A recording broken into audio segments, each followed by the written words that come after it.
Oke, ketemu lagi dengan saya Dodi di Fantastic Secret ke-22. Oke, pada video kali ini saya akan ngebahas apa sih jadinya kalau kita nggak pakai positioning gitu ya. Kita jual produk ya as a product aja gitu. Kita hanya ngejual fitur-fitur itu. Nah, apa sih jadinya gitu? Oke, apa sih konsekuensinya? Oke, yang pertama, produk Anda akan menjadi produk generik yang hanya bersaing dari sisi fitur produk. Kalau misalnya ada konsumen yang misalnya kerupuknya saya nggak pakai MSG gitu, yang kerupuk yang lain pun juga akan memberikan fitur yang sama. Udah habis berarti nanti persaingan Anda, gitu ya. Sehingga ketika nggak pakai positioning, nggak ada persepsi yang ada di kepala konsumen, maka produk Anda hanya akan menjadi produk yang generik. Produk generik itu gimana? Sama satu dengan yang lain. Apa efeknya kalau Anda masuk ke produk generik? Ya, pasti Anda akan perang harga, atau yang kedua adalah Anda akan masuk ke produk yang komoditas ya. Komoditas itu artinya apa ya? Perang harga itu tadi. Pembeda hanya dari sisi harga gitu. Itu efek yang pertama. Yang kedua adalah efeknya kalau Anda nggak memiliki positioning yang jelas, apa sih? Yang kedua adalah Anda akan kesulitan membuat sebuah konten. Ya, misalnya Anda ini punya Instagram dan kemudian positioningnya belum jelas, apa yang terjadi? Kontennya tidak akan terarah. Misalnya nih ada sebuah kuliner ya, misalnya. Ada sebuah kuliner. Kemudian hari pertama posting dia, mengatakan murahnya gitu. Ini ya, murahnya. Hari kedua ngomong menunya lengkap. Hari ketiga ngomong enak. Hari keempat ngomong ukurannya besar ketimbang dengan yang lain. Ukuran yang besar ingat ya, ini kepala jangan ngeres pikirannya. Maksudnya size, apa namanya, porsinya besar ya. Oke. Kemudian tanpa MSG, hari kelima memposting tanpa MSG. Kemudian mengatakan bahwa ini ayamnya dipotong dengan benar gitu. Hari ketujuh menulis bahwa asli ya dari ayam hidup gitu. Ya iyalah dari ayam hidup, masak dari ayam ayam ayam mati gitu. Tapi gini, kenapa muncul dari asli ayam hidup ini karena kok seorang content planner-nya dia udah pusing kepalanya. Ini saya harus buat ide apa lagi gitu. Nah, ini akan kesulitan gitu teman-teman kalau nggak menentukan positioning dengan jelas. Oke, yang berikutnya adalah menceritakan bahwa bumbunya khas desa. Kemudian tersedia di mana-mana. Nah, ini planning kontennya jadi nggak jelas satu dengan yang lain, nggak ada saling keterkaitan satu dengan yang lain, nggak ada polanya di sini. Ini diakibatkan karena positioningnya nggak jelas.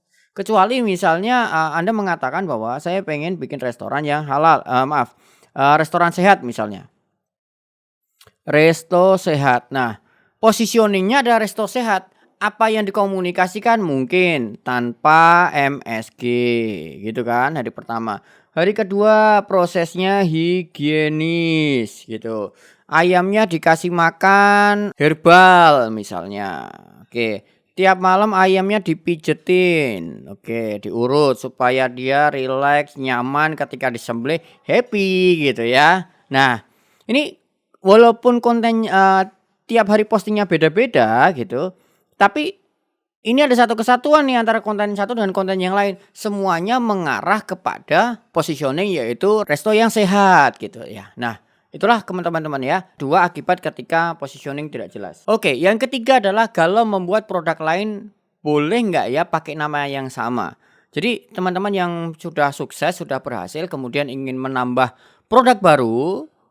Pertanyaan berikutnya adalah, boleh nggak ya pakai nama yang sama? Atau saya harus ngejual produk ini pakai brand lain? Contohnya misalnya teman-teman yang sudah sukses di gamis gitu, sukses di gamis, kemudian ingin buat kerudung.